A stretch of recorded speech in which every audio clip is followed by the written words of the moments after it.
আসসালামু আলাইকুম রাহমাতুল্লাহ।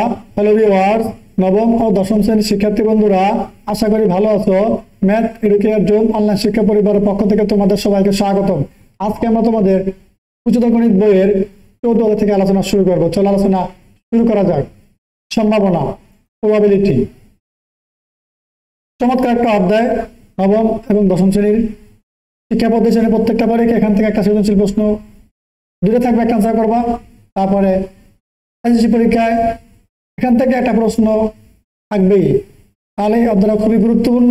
তোমরা শুরু থেকে শেষ পর্যন্ত ক্লাসটা মনোযোগ দেখো, আশা করি ভালো লাগবে। আমি পর্যায়ক্রমে তোমাদেরকে স্টেপ বাই স্টেপ সুন্দর করে বুঝিয়ে দেব। আমরা প্রতিনিয়ত সম্ভাবনা শব্দটি ব্যবহার করে থাকি। সম্ভাবনা মানে একটা ঘটনা কতটুকু ঘটবে, ঘটার সম্ভাবনা আছে, এটা মূলত কি সম্ভাবনা। বলছে সম্ভাবনা, ঠিক আছে। যেমন এবার এসএসসি পরীক্ষায় যাদবের পাস করার সম্ভাবনা খুব কম। এশিয়া কাপ ক্রিকেটে বাংলাদেশের জয়ের সম্ভাবনা বেশি। আগামীকাল তাপমাত্রা বৃদ্ধি পাওয়ার সম্ভাবনা বেশি। আজ বৃষ্টি হওয়ার সম্ভাবনা কম, ইত্যাদি। মানে কেউ জিতবে, কেউ ঠকবে, তারপর বৃষ্টি হবে, হবে না, কম হবে, বেশি হবে, তাপমাত্রা কম বেশি, এটা সম্ভাবনা। ঠিক আছে, হওয়ার সম্ভাবনা আছে, এরকম বিষয়। অর্থাৎ কোনো ঘটনা ঘটার ক্ষেত্রে অনিশ্চয়তা থাকলেই কেবল আমরা সম্ভাবনার কথা বলি। বলছে কি এশিয়া কাপে বাংলাদেশ জয়ের সম্ভাবনা।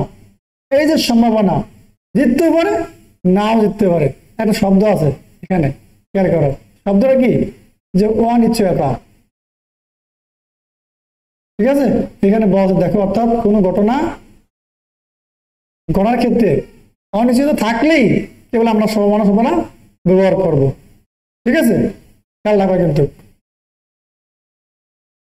আর অনিশ্চয়তার মাত্রার উপরেই ঘটনাটা ঘটার সম্ভাবনা কম বা বেশি হবে তা নির্ভর করে, কিন্তু কোনো সাংখ্যিক মান দিতে পারে না। ঘটতে পারে, না ঘটতে পারে, সম্ভাবনা, কিন্তু এর নির্দিষ্ট কোনো মান দেওয়া, সাংখ্যিক মান দেওয়া যায় না। এতে আমরা কোনো ঘটনা ঘটার সম্ভাবনার সাংখ্যিক মান নির্ণয়ের বিভিন্ন সূত্র এবং নির্ণয় প্রণালী সম্পর্কে জানব, এবং নিশ্চিত ঘটনা, অসম্ভব ঘটনা, সম্ভাব্য ঘটনা বর্ণনা করতে পারবো। খেয়াল করো, তিনটা ঘটনা। একটা হলো কি ঘটনা ঘটছে নিশ্চিত, অসম্ভব ঘটনা ঘটবে না, আর সম্ভাব্য ঘটনা মানে কি ঘটার সম্ভাবনা আছে। এই বিষয়ে আমরা আলোচনা করার পর্যায়ক্রমে। দেখো, এই অধ্যায়ের শেষে শিক্ষার্থীরা কি কি শিখবা এখান থেকে একবার চোখ মিলে দেখে নেবা। আমরা এখন এই সম্ভাবনার সাথে জড়িত কিছু ধারণা জানবো। এই দেখো, শুরুতে আছে দুই পরীক্ষা। পরীক্ষা প্রশ্ন আছে যে দুই পরীক্ষা কি, সৃজনশীল ক নাম্বার প্রশ্ন আছে দুই পরীক্ষা বলতে কি বুঝো, অথবা দুই পরীক্ষা কাকে বলে। ঠিক আছে, যখন কোনো পরীক্ষার সম্ভাব্য সকল ফলাফল আগে থেকে জানা থাকে, কিন্তু পরীক্ষার্থীদের কোনো একটি নির্দিষ্ট চেষ্টায় কি ফলাফল আসবে তা নিশ্চিত করে বলা যায় না, একে দুই পরীক্ষা বলে। খেয়াল করে কিন্তু চমৎকার প্রশ্ন, বোঝা যায়। যখন কোনো পরীক্ষার সম্ভাব্য সকল ফলাফল আগে থেকে জানা থাকে, কিন্তু পরীক্ষার্থীদের কোনো একটি নির্দিষ্ট চেষ্টায় কি ফলাফল আসবে তা নিশ্চিত করে বলা যায় না, একে দ্বৈত পরীক্ষা বলে। ঠিক আছে, তুমি ফলাফল আগে থেকে জানো, কিন্তু বলছে কি কোন একটি নির্দিষ্ট চেষ্টায় কি ফলাফল আসবে তা নিশ্চিত বলা যায় না, একে দ্বৈত পরীক্ষা বলে। এখান থেকে মুখস্থ করে নেবা। যেমন একটা মুদ্রা নিক্ষেপ, পরীক্ষার সময় ফলাফল কি হবে তা আমরা আগে থেকে জানি, কিন্তু মুদ্রাটি নিক্ষেপের পূর্বে কোন ফলাফলটি ঘটবে তা আমরা নিশ্চিত করে বলতে পারি না। সুতরাং মুদ্রা নিক্ষেপ পরীক্ষা একটা দ্বৈত পরীক্ষা। মুদ্রা নিক্ষেপ পরীক্ষা একটা দ্বৈত পরীক্ষা। খেয়াল করো, এই যে আমরা একটা মুদ্রা বলি, মুদ্রা মানে কি 5 টাকার কয়েল, 2 টাকার কয়েল আছে না, ওগুলো। এই মুদ্রা দুটা পিঠ থাকে, একটা টেল আর একটা হেড। টেল মানে কি, যেটাকে আমরা বলি লতা, আর হেড মানে কি, যেটা আমরা বলি মাথা। ঠিক আছে, একটা মুদ্রা দুটা পিঠ থাকে, টেল হেড, অথবা বাংলায় বলতে পারো লতা মাথা। ঠিক আছে, এই যে মুদ্রা নিক্ষেপ করছি, এটা একটা দ্বৈত পরীক্ষা, পরীক্ষা আসবে, এমসিকিউতে আসবে। মুদ্রা নিক্ষেপ কি ধরনের পরীক্ষা? মুদ্রা নিক্ষেপ একটা দ্বৈত পরীক্ষা, ঠিক আছে? সুন্দর এখান থেকে আন্ডারলাইন করে রাখো। ঘটনা, ইভেন্ট, কোন পরীক্ষার ফলাফল বা ফলাফলের সমাবেশকে ঘটনা বলে। তাকে বলে ঘটনা। কোন পরীক্ষার ফলাফল বা ফলাফলের সমাবেশকে ঘটনা বলে। ঘটনা, কোন পরীক্ষার ফলাফল বা ফলাফলের সমাবেশকে ঘটনা বলে। উদাহরণস্বরূপ, একটি ছক্কা নিক্ষেপ পরীক্ষায় 3 পাওয়া একটি ঘটনা, আবার জোর সংখ্যা পাওয়া একটি ঘটনা। খেয়াল করো, এই যে বলছে এখানে একটি ছক্কার গুটি, একটি ছক্কার গুটির 6টা পিঠ থাকে, তার ভিতরে 3টা জোর আর 3টা বিজোড়, ঠিক আছে? 1, 3, 5 বিজোড়, 2, 4, 6 জোড়, ঠিক আছে? বলছে এখানে 3 পাওয়া একটা ঘটনা, আমার জোর সংখ্যা পাওয়া একটা ঘটনা।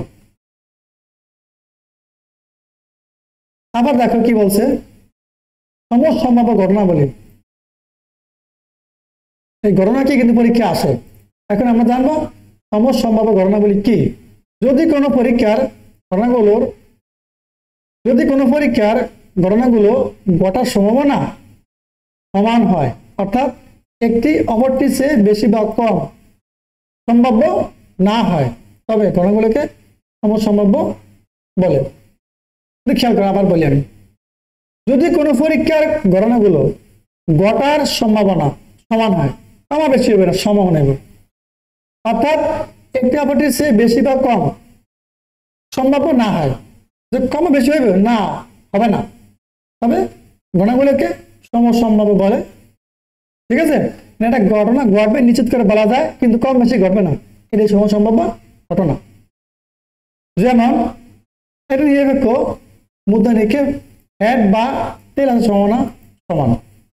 তুমি তার মুদ্রা নিক্ষেপ করা, মুদ্রার ফিট 2টা, আর হেড আসবে না টেল আসবে। এই যে টেল আর হেড আসবে, দেখো এখানে বলছে, সুতরাং হেড আসা ও টেল আসা গণনা দুটি সমসম্ভাব্য ঘটনা। এখানে তুমি একটা মুদ্রা নিক্ষেপ করলা, মুদ্রা 2টা ফিট, হেড আসবে না টেল আসবে, আসবে তো, এটাকে বলা হয় সমসম্ভাব্য ঘটনা। এই বিষয়টা আশা করি তোমরা বুঝতে পারছো। দেখো এবার আমরা জানবো পরস্পর বিচ্ছিন্ন ঘটনা বলি। এটা কিন্তু পরীক্ষা আসে সংজ্ঞায়। কোন পরীক্ষায় যদি একটা ঘটনা ঘটলে অন্যটা অথবা অন্য ঘটনাগুলো না ঘটতে পারে, তবে উক্ত ঘটনাগুলোকে পরস্পর বিচ্ছিন্ন ঘটনা বলে। খেয়াল করো, আমি আবার বলি, কোন পরীক্ষায় যদি একটা ঘটনা ঘটলে অন্যটা অথবা অন্য ঘটনাগুলো না ঘটতে পারে, তবে উক্ত ঘটনাগুলোকে বলা হবে পরস্পর বিচ্ছিন্ন ঘটনা। ঘটতে পারে না ঘটতে পারে, এগুলো কি বলা আছে পরস্পর বিচ্ছিন্ন ঘটনা বলে বা পরস্পর বিচ্ছিন্ন ঘটনা, এই যেখানে বলা আছে, ঠিক আছে? আমি আমার মার্ক করে দিই।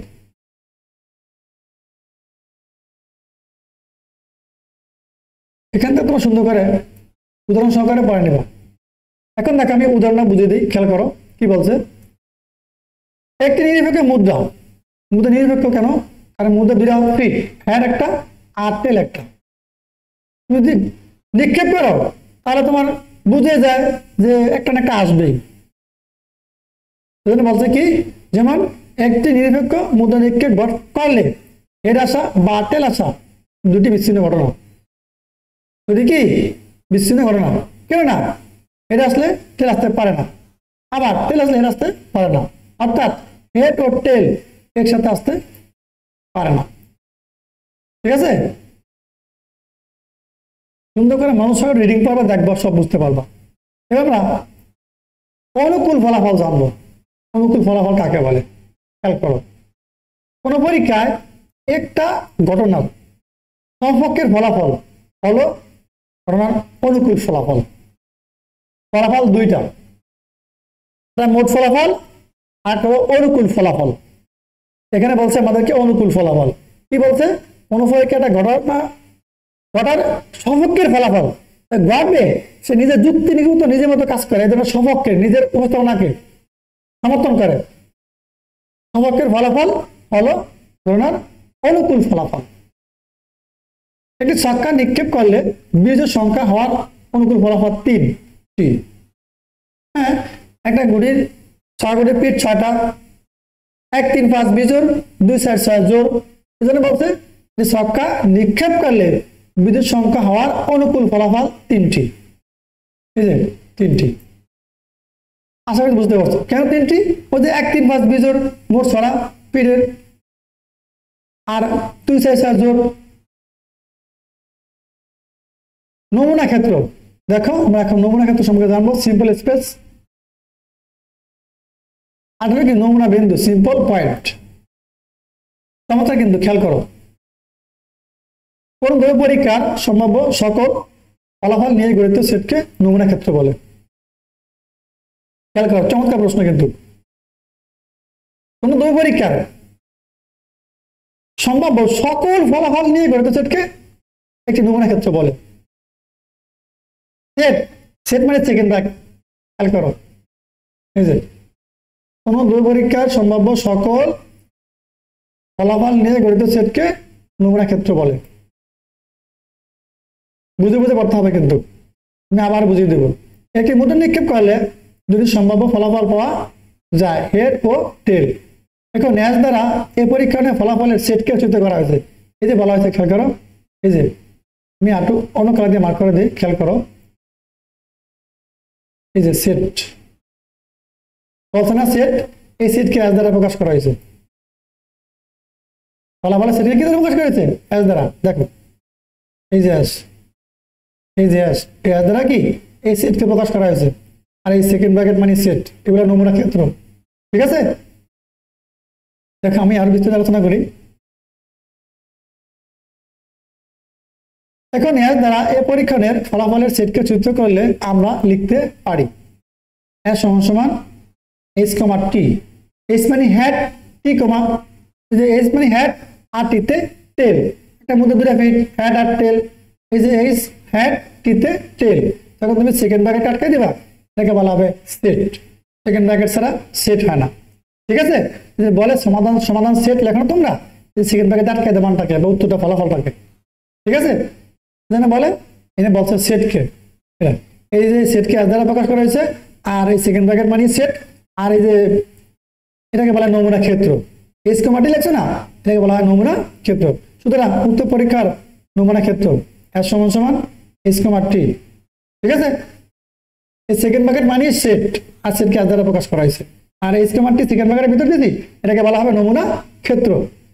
মনে করা যাক দুটি মুদ্রা একসাথে নিক্ষেপ করা হলো, তাহলে নমুনা ক্ষেত্রটি হবে H H H T T H T T. তুমি দুটা মুদ্রা একসাথে নিক্ষেপ করো, দুটোর মধ্যে দেখা যাবে এইচ যেতে পারে, মানে হ্যাড হ্যাড আইতে পারে। আবার দুটোর মধ্যে দেখা যাবে টি টি আইতে পারে, মানে কি টেল আইতে পারে, অথবা আরেকটা হ্যাড আরেকটা টেল, অথবা আরেকটা টেল আরেকটা হেড।